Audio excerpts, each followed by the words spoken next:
This is Dumbed Down Life, number 95.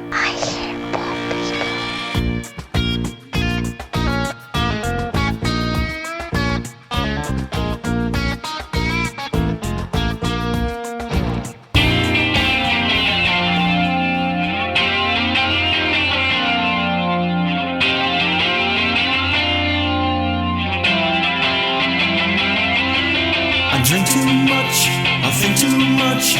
Now I'm probably gonna say too much. I'm in love, but I have fallen for the worst of them.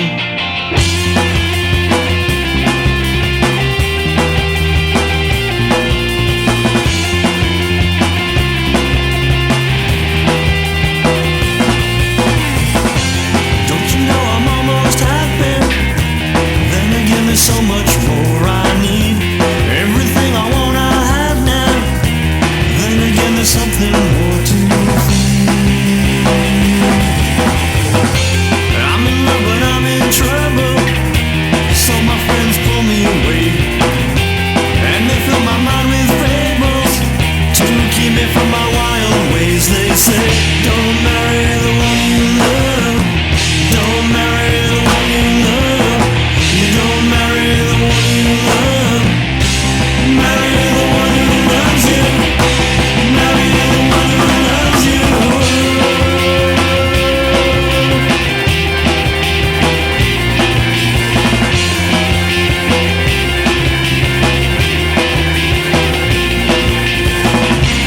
What is love and how does it feel? Who is this person that's not even real? Why must the future shadow today? Why is this all they have left to say?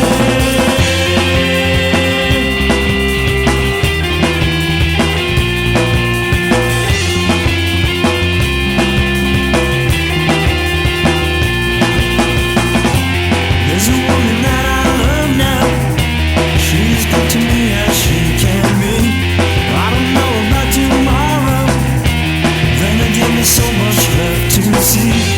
Thinking about another someone does so much to ruin things today. All their talk is old and angry, so I won't listen when they say, don't marry the one you love. Don't marry the one you love.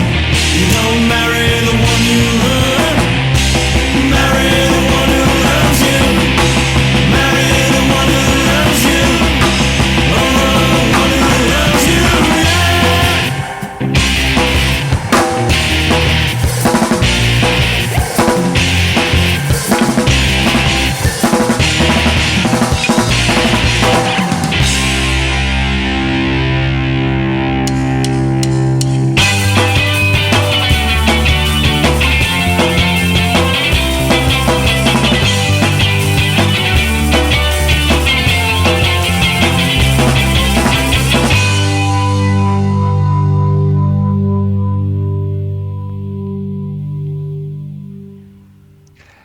And that was the Hypertonics with Don't Marry the One You Love, Marry the One That Loves You. Is that right? That's right, yeah. Who was it that sung Don't Marry Her, Marry Me? The Beautiful South. Beautiful South, because of course the lyrics aren't Don't Marry Her, Marry Me, but it's there's two different versions. That's the radio-friendly version. That's the radio-friendly version, and it was Jimmy Young that accidentally played the album version on Radio 2. No, he didn't. He did. Oh. And with true Jimmy Young style, sort of went, that's not the version I was expecting. Hello, Lance. Good evening, Darren. So both of us have been in bed all day today. Not together, I hasten to add. Well, it was together, but not in the same location. Together but apart. Isn't English a stupid language? Yes, I've been in bed because I'm just now getting ready to go to work, and you've been in bed due to stomach upsetness, and I think that's the only detail we need to go into with that. And while we've been away from the world, thankfully, nothing has happened. That was Dumbed Down Life. No. Yeah. One thing I did want to ask, actually, Yes. it now being the 23rd of November, Yes. on the 12th of November, you mentioned that you were taking part in Movember, Yes. and I just wondered how it was going. How's Well, the moustache coming along? I ought to take a picture, to be honest, because it is now a full-on moustache. There's no hiding it anymore. Or not that there ever was, really, for me. And it's also been joined by what's called a soul patch. Oh, good God. Because the moustache the moustache by itself actually looked a bit lonely, and so a couple of days ago I thought, yeah, let's give the soul patch a try. So there's now a little like a doormat on my bottom lip, and a dead caterpillar on the top lip. It's classy. And has anybody asked yet about it? So have you still no sponsors for your charitable work? There's no. I didn't go into this with sort of sponsorship form and knocking around neighbours' doors and saying, "Give me money or I'll shave the moustache off," because that could have been counterproductive. But no, nobody's asked me. But I have made a point of telling people that nobody's asked me, and therefore going into the whole spiel anyway. So it's kind of worked. And the whole experience of growing a moustache has been interesting. Keep looking in the mirror going, who's that? I have seen there's a news article about something which I believe is dear to your heart. Okay. How Joss Whedon is a little bit upset about the fact that they're going to be making Buffy movies. Yeah. Opinions? Opinions. I could go all fanboy and say it's an absolute travesty and it's never going to work and it's blasphemy, and which I kind of feel deep down is true, because it's Joss Whedon's baby. It was massively successful, and those roles are those people, if you know what I mean. Sarah Michelle Gellar is Buffy. They can do whatever they like, because if Sarah Michelle Gellar isn't playing Buffy, it isn't going to work. If Alison Hannigan isn't playing Willow, it isn't going to work. But at the end of the day, as he said himself, he's got no legal right to stop them, because it's not him that owns the rights, it's Fox, I think. And they're going to do it whether he's on board or not. They're not going to get the original cast back together to do it. No. Because they're all busy doing their own thing or not doing anything in some cases. And they're all busy not doing anything.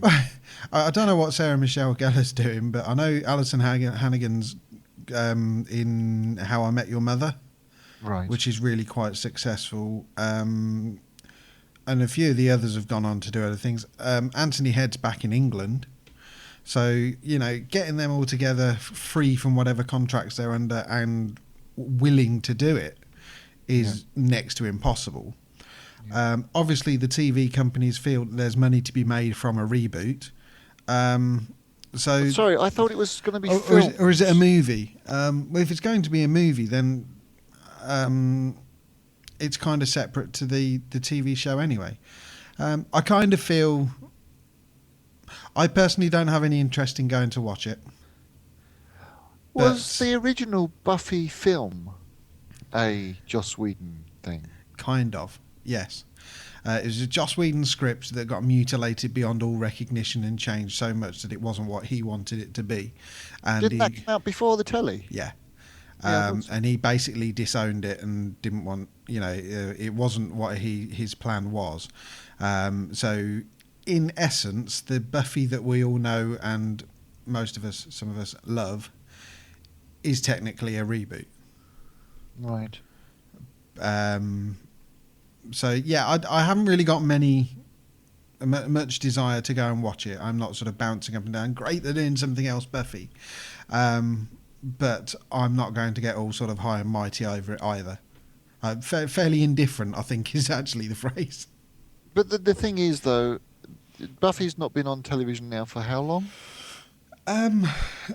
I'd hazard a guess and say 10 years. It's quite a long time. So a film that may well, if it is good, may well reboot the series. We're using reboot a lot, aren't we? Surely that's a good thing. Depends what they do with it. Yeah. I mean, if I'm just looking at the way that Doctor Who has lasted through any reboots, and if it reboots it in the same way as Doctor Who has been, then great, fair play, go for it. The thing with Doctor Who is a bit sort of, well, by the nature of Doctor Who, you can change the lead character as many times as you like, and it not really affect the story because that's kind of built into the story. You have a different actress playing Buffy, you know a different actress is playing Buffy. It's the same character with a different face. But then again, it works with James Bond. So we have two techie geeky guys here, deeply into sci-fi, and it's taken us 90... What show is it? 90 what? 95. 95 shows before we start talking Doctor Who and Buffy. Oh, come on, I'm sure we've mentioned Doctor Who before this. Doctor Who maybe, but I don't think we've mentioned Buffy before. I'm fairly certain this is the first time we've mentioned Buffy, but yeah, I'm pretty sure we've mentioned Doctor Who on many an occasion. Hi, I'm Jordan Reyne, and you're listening to a track from my new album, How the Dead Live.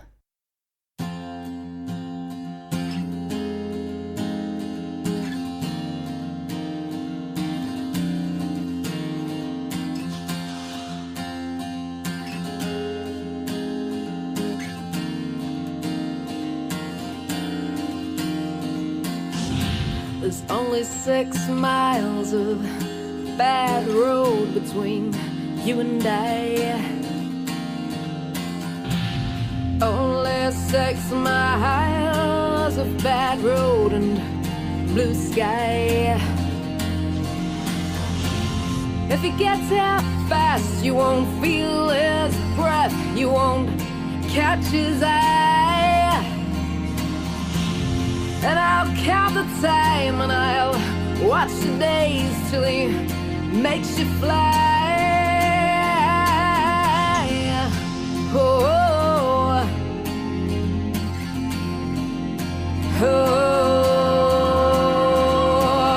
there's only 3 feet of shallow water between you and I. Oh, it isn't deep, but it's just enough to make sure that and if you swim to the edge of things where the earth meets the sky, he will meet you there in the setting sun with his empty eyes.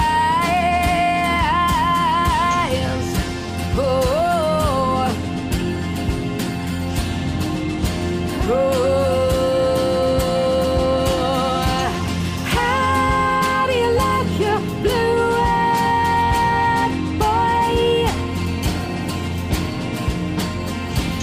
How do you like your blue-eyed boy? How do you like him? How do you like him? How do you like him, mister?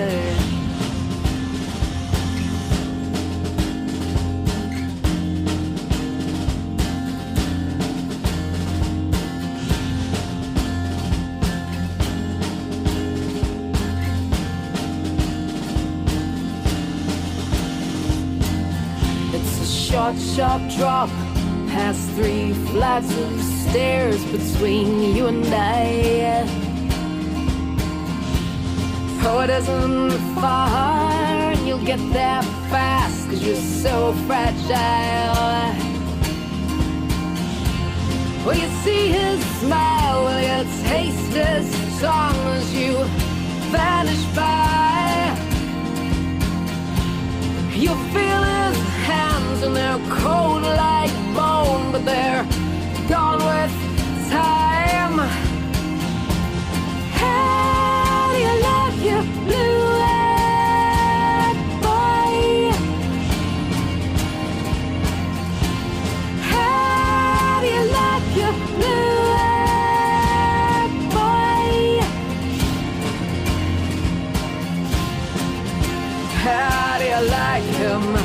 How do you like him? How do you like him, mister? And that was Jordan Reyne with a song called The Proximity of Death. Jordan Reyne's music is quite popular at the moment amongst the podosphere.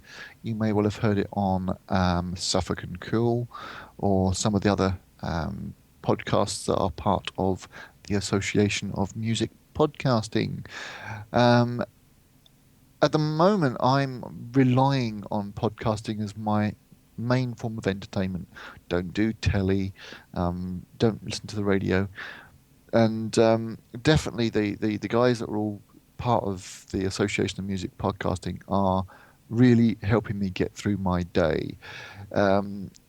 If you are looking for more podcasts to listen to, go today I would recommend that you go listen to Suffolk and Cool, and from there Pete, who is the presenter of the show, will introduce you to, well, the current episode of his show is an interview with Jordan, which is very good to listen to. And also Pete links then on to other members of the association, and you can find people from there. Are we done now, sir? Yes, we are. We're done. So until tomorrow, goodbye. Ta-ra. You can call the Dumbed Down Life crew on 07092 274 759. You can follow us on Twitter. Our account name is Dumbed Down Life. The email address is ddl.podshow@gmail.com. The website address is www.dumbeddownlife.com.